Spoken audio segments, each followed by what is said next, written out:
Hello guys, welcome to our wisdom share 1969 cooking videos. ఈ వీడియోలో మనం ఇప్పుడు దోశ తయారు చేసే విధానం తెలుసుకుందాము.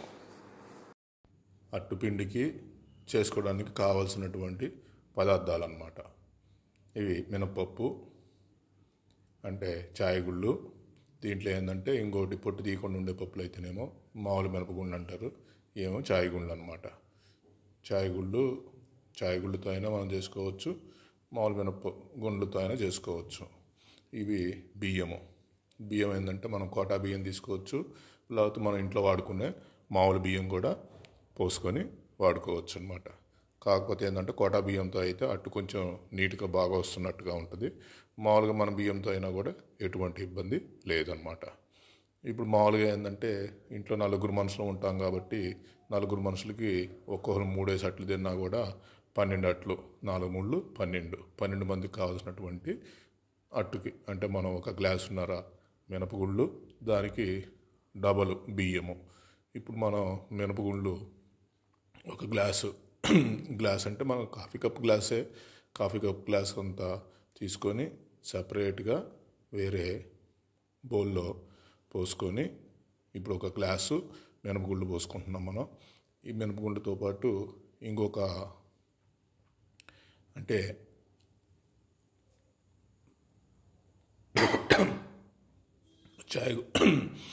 ఇంకొక అరగిద్దడు అంటే ఇంకొక హాఫ్ గ్లాసు మినపగుళ్ళు కూడా పోసుకున్నాం అనమాట. ఇప్పుడు ఏంటంటే దానికి తగ్గట్టుగా ఏంటంటే గ్లాసుకు 2 గ్లాసులు బియ్యం అనుకున్నాం కాబట్టి గిద్దెన్నరకి 3 గిద్దెలు అంటే 3 గ్లాసులు బియ్యం మనం సపరేట్గా పోసుకోవాలి. ఇప్పుడు ఒక గిద్దె, అలానే రెండవ గిద్దె,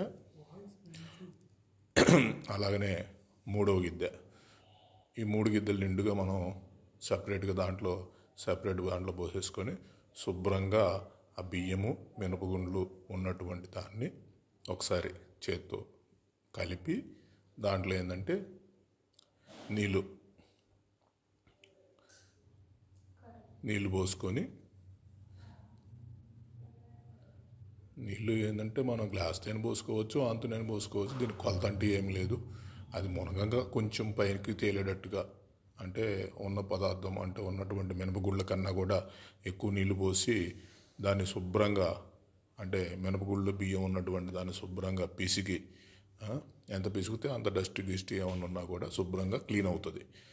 ఆ విధంగా మనం ఏంటంటే దీంట్లో చూపించిన విధంగా బాగా పిసికి ఈ నీళ్ళని అంటే మనం చెట్లకి వాటికి ఇటుకి వాడుకోవచ్చు. కాబట్టి మన ఇష్టం అనమాట. ఓన్లీ పారబోయాలనుకుంటే అంత డైరెక్ట్గా సింక్లో పారబోసుకోవచ్చు, లేకపోతే సపరేట్గా గిన్నెలో తీసుకొని ఏంటంటే సపరేట్గా ఉంచుకుంటే మన ఇష్టం. మనం ఎలా కావాలంటే అలాగా వాటిని వాడుకోవచ్చు అనమాట. పారపోసుకోవాలంటే పారపోసుకోవచ్చు, చెట్లల్లో పోయాలంటే చెట్లల్లో కూడా పోసుకోవచ్చు. ఇంకా మీకు తెలియని విషయం ఇంకేముంది దీంట్లో ఏంటంటే అదే మన పల్లెటూళ్ళలో అయితే ఈ వాటర్ని మామూలుగా పాడి పశువులకి కుడితి నీళ్ళ కింద కూడా వాడతారనమాట. ఇలాగ మనం ఈ మినపగుళ్ళని 2 సార్లు మినిమం 2 టైమ్స్ అన్నా కడుక్కోవాలన్నమాట. కడుక్కొని బాగా ఏంటంటే ఎంత పిసికితే అంత మట్టి ఏమన్నా ఉంటే బాగా శుభ్రంగా క్లీన్ అవుతుంది.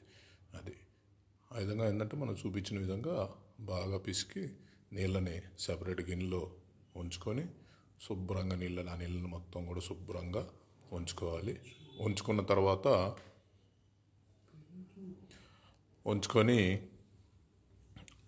బాగా పిసికి బాగా ఉంచాలన్నమాట.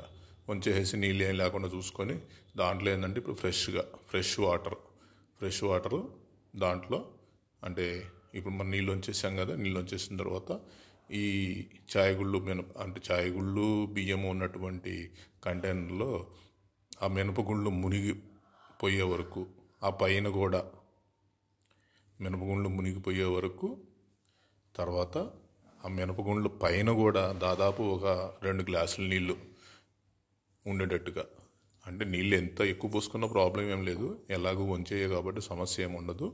కాకపోతే ఏంటంటే నానినప్పుడు నానిన దానికి సరిపోవాలి కాబట్టి అందుకని దానిపైన కూడా 1-2 గ్లాసులు ఎగస్ట్రా ఉండేటట్టుగా చూసుకోమని చెప్తున్నాం అనమాట. అది ఈ విధంగా ఏంటంటే అవి శుభ్రంగా అలాగా ఉంచుకొని 5-6 గంటల సేపు minimum 4 to 5 hours or 6 hours. 6 గంటలు అయిపోయింది. ఈ బియ్యము మినపగుళ్ళు నానబెట్టినటువంటిది. ఇప్పుడు మనం దాన్ని ఒకసారి గట్టిగా ఆ బియ్యం వాటన్నిటిని కూడా పిసికి, అంటే కిందకి పైకి కిందకి బాగా పిసికితే ఇంకేమన్నా మట్టి ఉన్నా కూడా పోయిద్ది. శుభ్రంగా నీళ్ళని ఇంకొక గిన్నెలోకి ఉంచుకొని శుభ్రంగా నీట్గా పప్పు పోకుండా చెయ్యి అడ్డం పెట్టుకొని వంచేసుకోవాలి. ఈ మామూలుగా ఏంటంటే నీళ్ళని మనం చెట్ల పోసుకోవడం కానీ దానికి కానీ దీనికి కానీ వాడుకోవచ్చు కాబట్టి అందుకనేసి మనం సపరేట్గా బౌల్లో తీస్తున్నాము. ఇలాగ ఏంటంటే ఫ్రెష్గా మళ్ళీ ఫ్రెష్ వాటర్తో 2-3 సార్లు కడిగేసుకుంటే అంటే నానినప్పుడు ఉన్నటువంటి స్మెల్ కానీ అలాంటివి ఏం లేకుండా ఉంటాయి. ఇప్పుడు వాటిని తీసుకొచ్చి మనం గ్రైండర్లో కొంచెం వేసుకుంటూ, ఎందుకంటే ఈ గ్రైండర్ పట్టుకుంటుంటుంది, పట్టుకున్నప్పుడు కొంచెం వాటర్ వేస్తే మళ్ళీ అది ఫ్రీగా మూమెంట్ అవుతుంది అన్నమాట. ఈ విధంగా మొత్తం ఆ బియ్యం అన్నీ పోసుకొని బియ్యం అదే మినపగుళ్ళు బియ్యం కాంబినేషన్ ఉన్నటువంటిది ఏదైతే ఉందో ఆ గుళ్ళన్నీ కూడా పోసుకొని, అంటే మొత్తం ఎప్పుడెప్పుడు పట్టుకుంటే అప్పుడప్పుడు కాసిన వాటర్ యాడ్ చేస్తూ ఉండాలి. ఇలాగా మనం మొత్తం కూడా పప్పు అంతా కూడా గ్రైండర్లో పోసుకొని మెదగనిచ్చి బాగా ఇది ఒక 30 to 40 minutes పడుతుంది. బాగా మెదగనివ్వాలి. మెదగనిచ్చుకొని అంటే మెదిగే వరకు మనం ఏంటంటే దాని మీద ఏం పెట్టకుండా ఉంటే ఏమైనా పడుతుంటాయి కాబట్టి దానికి ఎలాగో మూత వచ్చింది. గట్టిగా పట్టుకున్నప్పుడల్లా కాసిన వాటర్ పోసుకుంటూ ఉండి మూత పెట్టేసుకుంటే అది ఫ్రీగా రన్ అవుతూ ఉంటుంది. ఆ రన్నింగ్ ప్రకారం మనం ఒక సరిపోతుంది. ఇప్పుడు సుమారు 40 నిమిషాలు అయింది. ఒకసారి పిండి ఏ పొజిషన్లో ఉందో చూద్దాము. మూత తీసాము. మూత తీసిన తర్వాత పిండి చూస్తే మెత్తగా ఉన్నట్టుగా అనిపించింది. పిండి మెత్తగా ఉంది. అందుకనేసి దాన్ని సెపరేట్గా వేరే బౌల్లోకి తోడేసుకోవటం అనమాట. అలాగా మొత్తం తోడేసాము. మనం అట్లు వేసుకునే ముందు పిండిని ఎంత అంటే ఎన్నట్లు కావాలో అన్నట్లు తగ్గట్టుగా పిండి మనం సపరేట్గా వేరే బౌల్లో తీసుకొని మొత్తం కూడా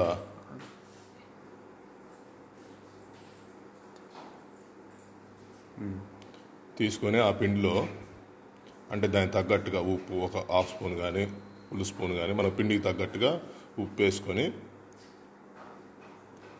దాన్ని శుభ్రంగా ఏంటంటే ఉప్పు కరగాలి, కలవాలి కాబట్టి ఉప్పు కరిగే వరకు తిప్పుతూ ఉండాలి. ఇప్పుడు మనం పొయ్యి వెలిగించుకొని దాని మీద పెనం పెట్టేసుకొని పెనాన్ని కొంచెం వేడెక్కొచ్చే వరకు ఉంచుకొని ఇప్పుడు సిమ్లో పెట్టుకొని కొంచెం నూనె పూసుకోవటం.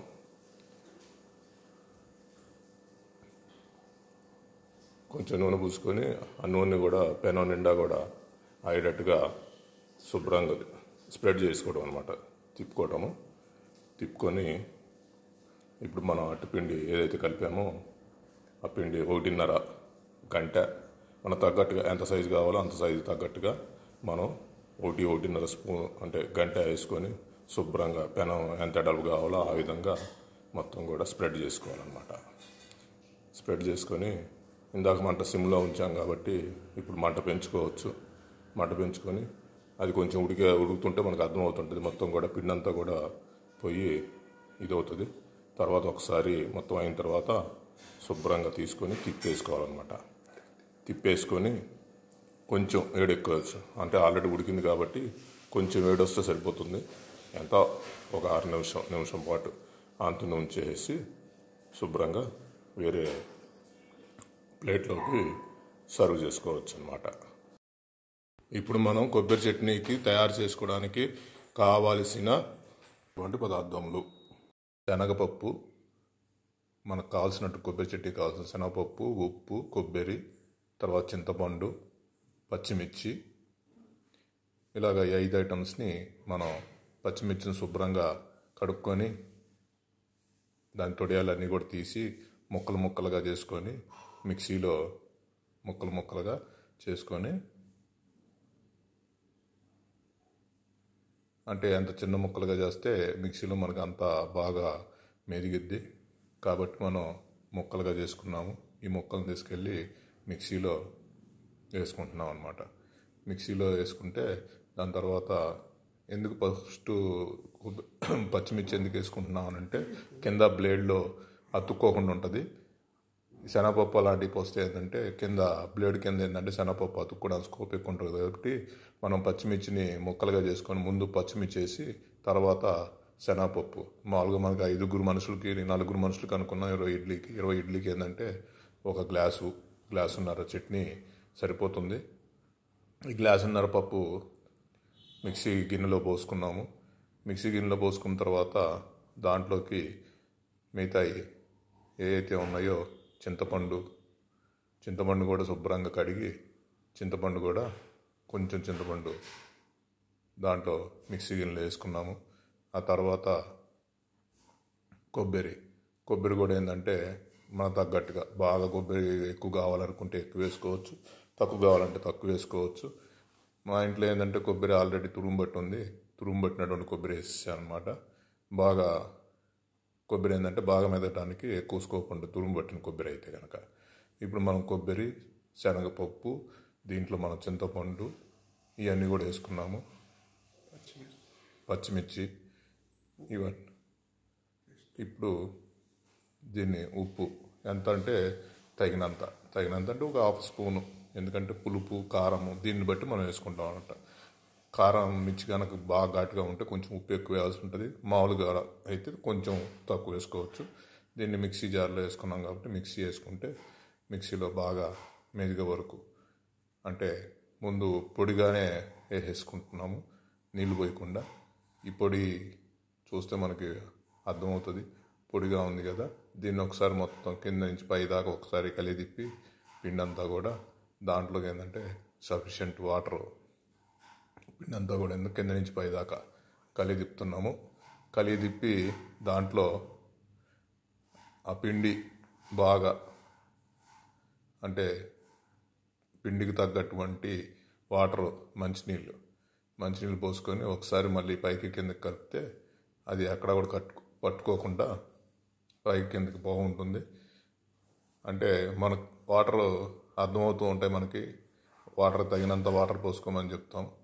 తగినంత వాటర్ అంటే అలాగా కొంచెం జావుగా ఉండేటట్టుగా వచ్చేదాకా వాటర్ పోసుకొని పిండి అంతా కూడా కిందకి పైకి అంతా కూడా ఇంకా పొడి పిండి ఏం లేకుండా తడిపిండిగా కనబడేట్టుగా చూసుకొని అప్పుడు మళ్ళీ మిక్సీ మనం ఆన్ చేసుకొని బాగా ఇప్పుడు మెదగనివ్వాలి.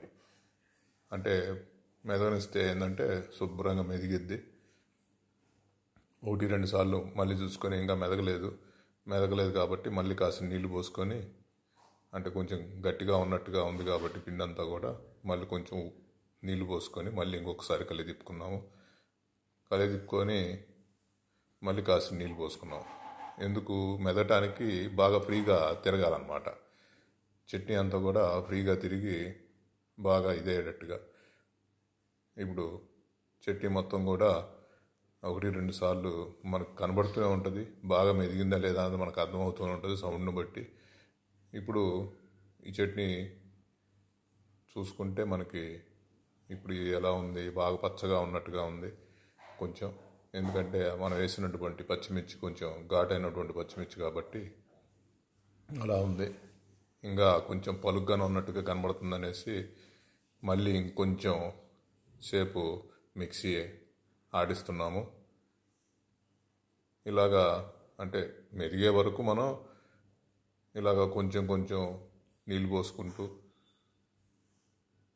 1-2 సార్లు కింద నుంచి పైదాకా పిండిని మొత్తం కూడా కలిదిప్పుకొని,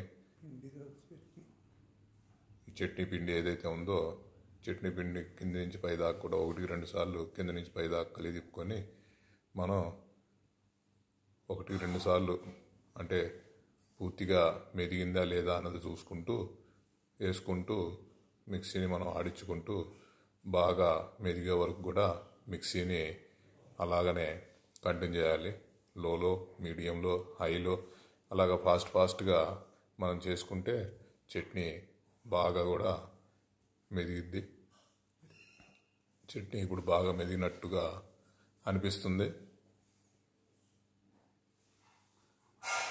బాగా మెదిగింది, ఇంకా మెదిగినట్టు అనిపిస్తుంది కానీ ఇంకా పూర్తిగా మనకి అనిపించట్లేదు. అందుకని మళ్ళీ కూడా ఇంకొకసారి మిక్సీ జార్లో పెట్టేసి మళ్ళీ బాగా మెదిగే వరకు బాగా మిక్సీ జార్ని ఆడిచ్చాము.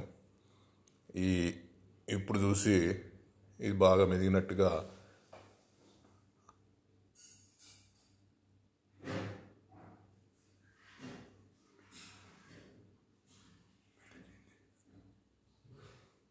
ఇప్పుడు బాగా మెదిగింది.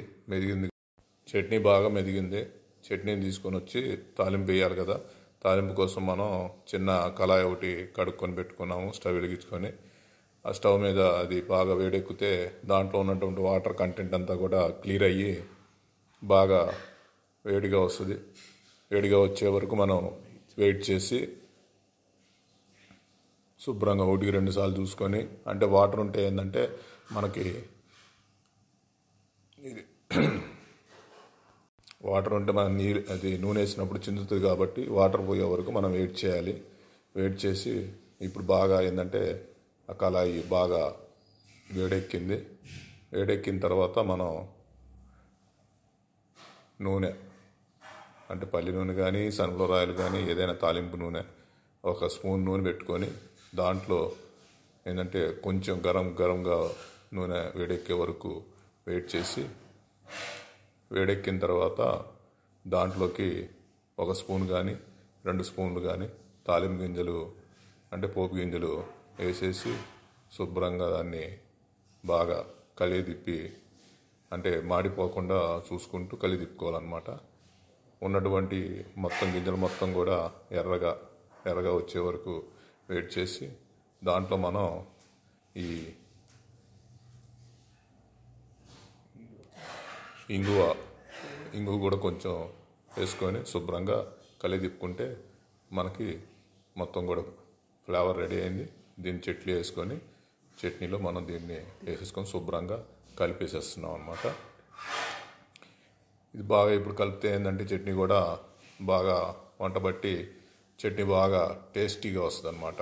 ఎందుకంటే ఎప్పుడైతే నూనె వేసి శుభ్రం కలిదిప్పామో చట్నీ మనకి బాగా చూడండి ఎలాగ కలిదిప్పుతున్నాను. ఈ విధంగా కలిదిప్పుకుంటే ఏంటంటే ప్రతి దాంట్లో కూడా మనకి ఈ పోపు గింజలు కనబడుతాం వల్ల మనకు చట్నీ తగిలినప్పుడల్లా మన నోటికి మంచి టేస్ట్గా కనపడుతుంది.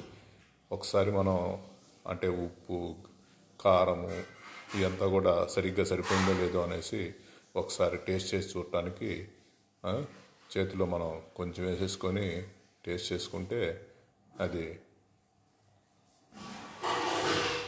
టేస్ట్ కూడా బాగుంది. చట్నీ టేస్ట్కి ఇంకొకసారి టేస్ట్ చేస్తున్నాను. ఇంకేమన్నా వేసుకోవాలంటే వేసుకోవడానికి పాసిబిలిటీ ఉంటుంది కాబట్టి చట్నీ బాగా టేస్ట్గా వచ్చింది. సర్వ్ చేసుకున్న అట్టుని మనం కొబ్బరి చెట్టు తింటే చాలా బాగుంది. మీకు కనుక మా వీడియో నచ్చినట్టయితే please like, share, subscribe and click bell icon.